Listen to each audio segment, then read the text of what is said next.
On April 11th, the Fallout TV show will be released, and being the first proper Fallout product to be released in quite a long time, there's a fair amount of excitement for it.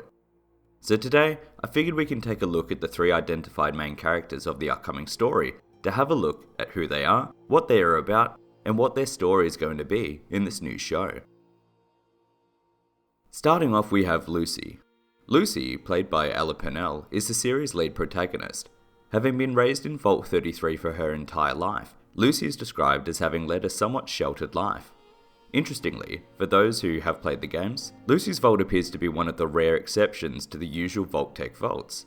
Vault 33 wasn't used as a twisted experiment to see what would happen to people put in veritable test chambers.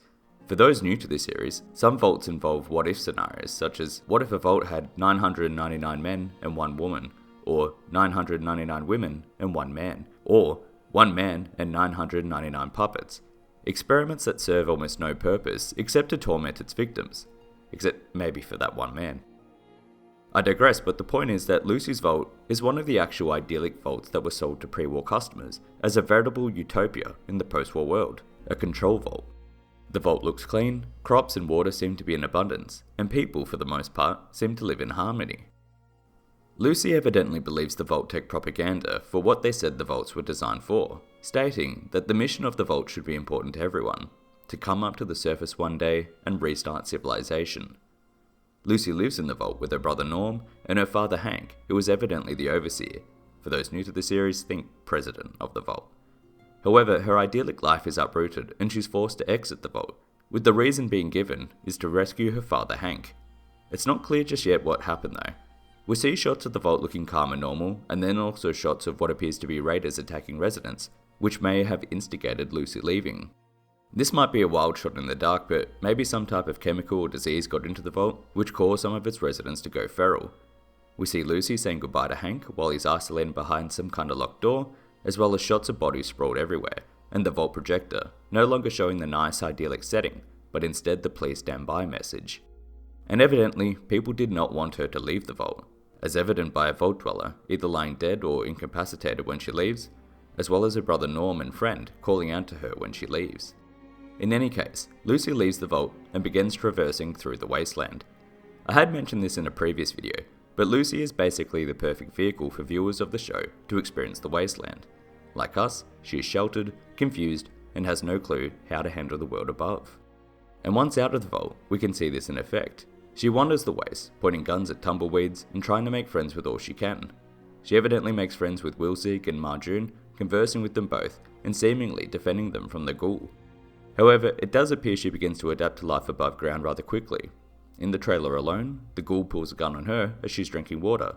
She herself then shoots the Ghoul, and a Mr. Handy robot nearly vivisects her, with Lucy exclaiming that practically everyone above ground has tried to kill her. Ella Purnell describes Lucy as having an inherent belief that people are good, that there is goodness in the world, as a result of the vault ideal she was raised in. Purnell goes on to state that her journey will be based on if she can keep the idealism intact when she leaves the vault, which will be interesting to see as she comes to adapt to the world above. The trailer ends with her covered in someone else's blood and referred to as a killer. Next up we have Maximus. Maximus, played by Aaron Moten, is a member of the Brotherhood of Steel. He's described as a wannabe soldier, and like Lucy, has grown up in a cloistered society, except this one was above ground and a bit more militant. Maximus has recently been assigned to assist a Brotherhood of Steel Knight, or Paladin, and is described as being in the role of Squire. Now this is interesting. Jonathan Nolan states that he's a Squire, and this is a drawing on the classic Arthurian knight legends where life was cheap and you had a Squire as long as they were useful. They had to prove their worth, they had to prove their valour and their strength, and if they didn't, they were kind of cast aside. However, in the Brotherhood of Steel, Squire is a rank reserved expressly for children. Shameless plug, but if you're interested in all the Brotherhood of Steel ranks, feel free to check out this other video. We encounter children on the Pridwin, can take them on training exercises, and we even meet Elder Arthur Maxon when he was just a lowly Squire in Fallout 3. In Fallout 76, terminal entries can be located discussing the new titles in the newly formed Brotherhood of Steel. And while most people were fine with the title of Knight, Paladin or Scribe, members did find the idea of labelling a grown man or woman a Squire to be insulting. And apparently this was raised with the founder Roger Maxon, who agreed to keep the title only for children in the Brotherhood. The trailer seems to show Maximus as a child, seemingly being rescued by the Brotherhood of Steel, and when asked why he joined them, he states it's for the purpose of hurting the people that had hurt him. Evidently, given the fact that he joined the Brotherhood rather than having been born into it, he was a wasteland child who imaginably lost his family and joined the Brotherhood. So it's interesting that he's labelled as a squire. Most members in his position would have been given the rank of initiate, where they're a part of the Brotherhood but they haven't committed themselves to one of the orders. That being said, this may have just been a major focus on a minor slip up from Jonathan Nolan. All other media refers to Maximus just as a soldier. He's seen riding invertebrates, participating in firefights, and even wears power armor of his own in one scene, which is typically something that a squire, or even an initiate, probably wouldn't be doing. Maximus will be the character that allows us to delve into the Brotherhood of Steel and their own unique plotline. And while it appears to be the case that he's committed to the Brotherhood, it does seem that he might not be a dyed-in-the-wool conservative, like most of the members are. It's important to note that the mission of the Brotherhood is to seize dangerous technology in order to prevent mankind from repeating its past mistakes of atomic war. They've always been insular and removed from people as a result, but the outward goal of the Brotherhood has been a noble one. The founder, Roger Maxon, sought to model the group on the knights and scribes who preserved civilization after the fall of Rome. And yet from what we see, Maximus does not cling to this ideology staunchly. In the trailer, we do see him visit a bomb crater with Lucy, and seemingly explain the Brotherhood of Steel's modus operandi, stating that everyone wants to save the world, they just disagree on how.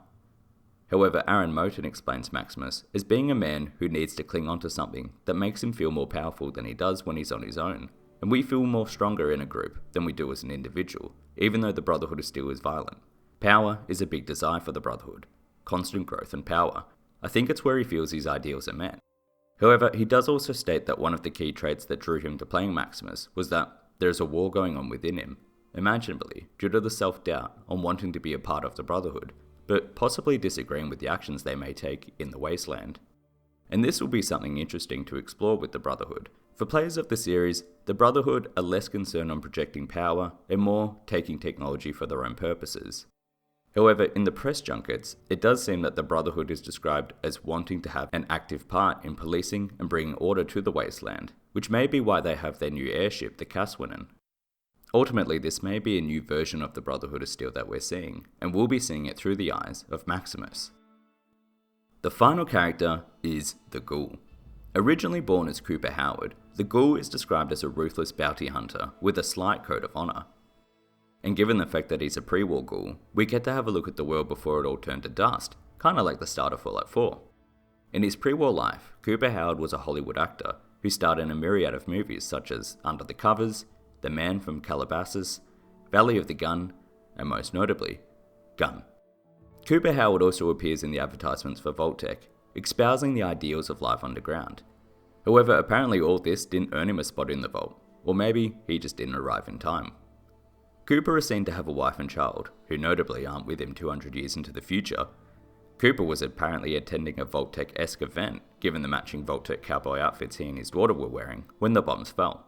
And like his movies, in true cowboy fashion, he gallops away with his daughter on a horse. But the horse unfortunately was not Shadowfax, Lord of all horses, and it couldn't outrun the bombs. Cooper Howard evidently possessed the gene required to mutate into a Ghoul after radiation exposure, and came to survive for the next 200 years. However, he left everything behind when the bombs fell: his family, his world, and even his name. Walton Goggins explains that, in a sense, the Ghoul and Cooper Howard are almost two separate characters, stating that Cooper Howard is vastly different from the Ghoul, but there's still, hopefully some Cooper Howard left in the Ghoul. Goggins goes on to state that, giving someone 200 years of experience in the post-apocalyptic America, they're gonna be a little different.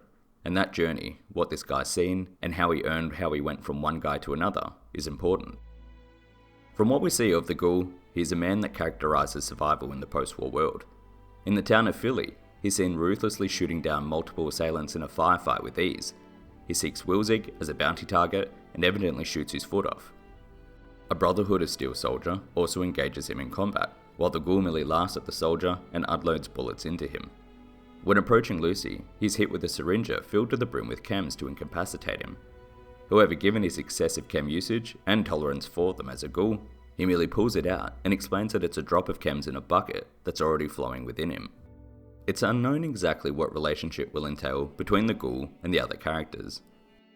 Ghouls experience a large amount of discrimination from wasteland communities, who typically don't want them around.